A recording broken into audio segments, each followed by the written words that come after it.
ये कोरोना आया, तुम सबने देख लिया, तुम्हारा कोई भी देवता धरती पे आया हो तुम्हें बचाने के लिए, कोई भी आया हो तो। और इस पवन दास ने सरेआम वीडियो बनाया था, 20 मिलियन लोगों ने देखा था। इस दास ने कहा था अपने गुरुदेव भगवान के आशीर्वाद से कि मैं पवन दास, यदि मुझे भारत देश के प्रधानमंत्री से आधे घंटे के लिए मिलवा दिया जाए और मैं लिखित में अपना एग्रीमेंट देता हूं, 16 दिन के अंदर अंदर यदि ये कोरोना भारत की सीमाओं से गायब नहीं हो जाए, मात्र 16 दिन के अंदर अंदर, अगर 17वें दिन हिंदुस्तान की सीमा में एक भी कोरोना का पेशेंट हो तो मुझ पवन दास को एफिडेविट लिख के दूंगा, सह परिवार किसी चौराहे पे नंगा करके फांसी तोड़ देना, जिंदा मुझे चौराहे में गाड़ देना। इस दास ने दावा किया था उस वीडियो में अपने गुरुदेव भगवान के आशीर्वाद से। किसी भी संत महात्मा ने नहीं किया, किसी भी साधु संत के जो है वो चेलों ने नहीं किया। सब अपने अपने घरों में रजाई ओढ़ के डर के मारे दुबके हुए थे, कहीं कोरोना ना आ जाए, कहीं कोरोना ना आ जाए। लोगों से हाथ मिलाने से भी डर रहे थे। पूरे विश्व में संत रामपाल जी के इस छोटे से अदने से 2 कोड़ी के भगत पवन दास ने वीडियो बना के अपने गुरुदेव का नाम पूरी दुनिया में रोशन किया था कि हां, धरती पे परमात्मा है, भगवान है और उसकी मैं शरण में हूं। और परमात्मा परमात्मा वाले काम करता है, वो भांगड़ा करके लोगों का डांस नहीं करता। देते मुझे मौका उस समय भारत सरकार, सबको पता चलता धरती पे परमात्मा कौन है। और तुम्हारे ये भगवान जिनको तुमने मंदिरों में बैठा रखा है, उन बेजान मूर्तियों को तुम्हारे पुजारियों ने खुद ने उनके नाक के ऊपर मास्क चढ़ा दिए, जो आए दिन टीवी में दिखाते थे कि फलाने मंदिर के पट बंद हो गए, फलाने मंदिर में भगवानों को मास्क चढ़ा दिया। अरे वो पत्थरों को भी मास्क चढ़ा दिया।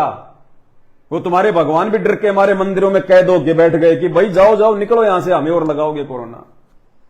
फिर कौन से दिन के लिए भक्ति करते थे? मुसीबत में तो भगवान काम आता है, और मुसीबत से पहले भगवान ने अपने दरवाजे बंद करवा लिए और नाक पे मास्क चढ़ा लिया। पुजारियों को इतनी भी सोधी नहीं है, इतनी भी अकल नहीं है, पत्थर को कोरोना नहीं होता। कोरोना इंसान को होता है, जो जीवित होता है, जो देख सकता है, बोल सकता है, उसको होता है। अरे पत्थरों को कोरोना नहीं हो सकता। लेकिन उन्होंने तो अपनी मतलब अज्ञान का इतना परिचय दे दिया, पत्थरों को भी नाक के ऊपर मास्क लगा दिए। बताओ। और फिर भी तुम ढोलक पीट रहे हो, तालियां पीट रहे हो, उनकी आरतियां कर रहे हो, जय जयकार कर रहे हो, लेना एक देना दो। अरे वाह भाई वाह। इसको कहते हैं अज्ञान, पाखंड। धर्म नहीं है, धंधा है, या पढ़ा लिखा भी अंधा है। ठीक है भाई और बहनों, फिर परमात्मा दया करेंगे तो आपके लिए शास्त्र सम्मत सत्य जानकारी लेके आएंगे। और मेरे वीडियो देख के मेरी कोशिश है, अगर एक व्यक्ति भी संत रामपाल जी के सत्संग सुनना शुरू कर देगा, और करना कुछ नहीं है, सबके पास मोबाइल है, उसी संत रामपाल जी के द्वारा दी हुई सद्बुद्धि से वैज्ञानिकों ने ये मोबाइल बनाए हैं। और ये मोबाइल भगवान ने इसीलिए बनवाए ताकि अब हम भगवान को पहचानेंगे। तो यूट्यूब सबके मोबाइल में होती है, यूट्यूब पे जाके सर्च करो सत्संग संत रामपाल जी महाराज, सृष्टि रचना संत रामपाल जी महाराज। बस रोजाना आधे घंटे वीडियो सुनो यार। ऑफिस में बैठे रहते हो, गप्पे सप्पे मारते हो, घर पे खाना खा के आधे घंटे फालतू के रील देखते रहते हो, आधे घंटे गुरुजी के सत्संग सुनो ना। पहचानो अपने पिता को, अपने बाप को, अपने सच्चे आत्मा के परमात्मा को। जिस घर में संत रामपाल जी के सत्संग भी सुनने लग गया कोई व्यक्ति, जिस घर में संत रामपाल जी के वचन भी गूंजने लग गए, ये भूत प्रेत ये उस घर से 20 कोस दूर रहते हैं। 20 कोस दूर आ ही नहीं सकते उस घर के आसपास। जिन भूत प्रेतों को निकालने में साधु संतों के जो है मतलब के पसीने छूट जाते हैं। जिस घर में संत रामपाल जी के सत्संग चलते हैं, भले आपने नाम भी नहीं लिया अभी, यदि आप उनके सत्संग भी सुनने लग गए, जिस घर में संत रामपाल जी के सत्संगों की वाणियां गूंजती हैं, 100% स्टाम्प पे लिखवा लेना, उस घर से 10 किलोमीटर दूर रहते हैं ये भूत प्रेत। 10 किलोमीटर दूर। ये परमात्मा है, इसके वचन में शक्ति है, इसके शब्द में शक्ति है।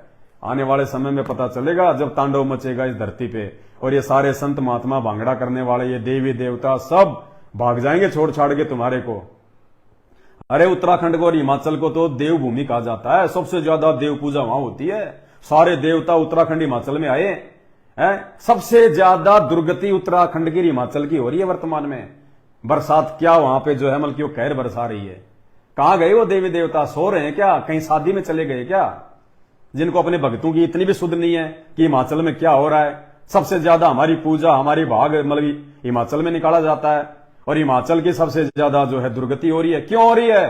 क्योंकि आन उपासना सबसे बड़ा अपराध होता है। आन उपासना सबसे बड़ा अपराध है। तो भाई अब परमात्मा सबका बाप धरती पे संत रामपाल जी के रूप में उतर के आ चुका है।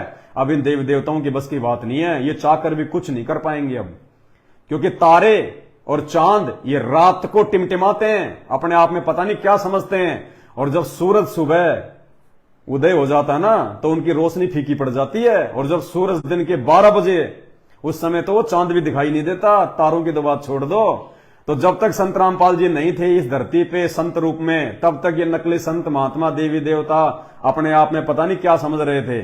और अब सबका बाप वो सूरज रूपी संत रामपाल जी भगवान कबीर परमात्मा धरती पे आ चुका है, प्रकट हो चुका है।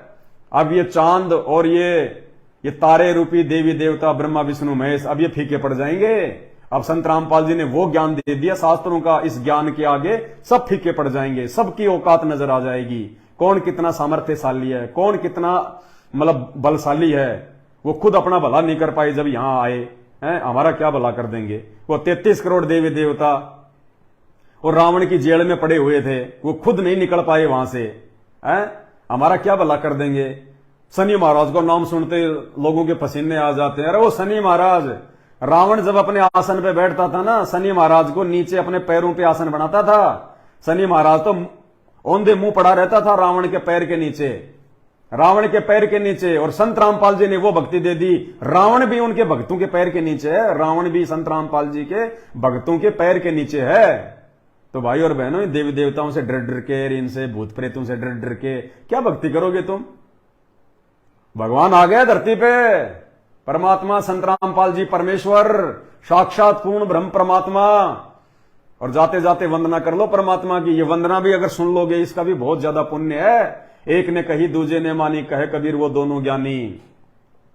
परम पिता परमात्मा, सारी सृष्टि के रचनहार, कुल मालिक, असंख्य ब्रह्मांडों के स्वामी, जगत गुरु, तीनों लोकों में प्रवेश करके सबका पालन पोषण करने वाले राजा धीराज, आत्मा धार, नाथों के नाथ, देव के देव, महादेव, सर्वेश्वर, महेश्वर, मृत्युंजय, अजरो अमर, आदि अनादि, सनातनी प्रभु, जगत पिता जगदीश्वर, श्री श्री 1008 की उपाधि के वास्तविक अधिकारी, अकाल मूर्ति, सत स्वरूपी राम वासुदेव, सर्वगतम ब्रह्म, परम पूजे, प्रथम पूजे, परम संत, परम पुरुष, परम धनी, परम दयालु, सत्य कबीर, हक्का कबीर, अल्लाह अकबर, अल्लाह कबीर, अल्लाह ताला, जगत के तारणहार, जगत के मुक्तिदाता, जगत के जगन्नाथ, हारे के सहारे, हिंदुओं के राम प्रभु, मुसलमानों के अल्लाह, ईसाइयों के मसीह, सिखों के वाहे गुरु, जगत के जगन्नाथ, दया निधि, दया के सागर, करुणा निधि, करुणा के सागर, असली लीलाधर, मर्यादा पुरुषोत्तम, सब संतों में सिरमौर, संत शिरोमणि सतगुरु रामपाल जी भगवान की जय हो।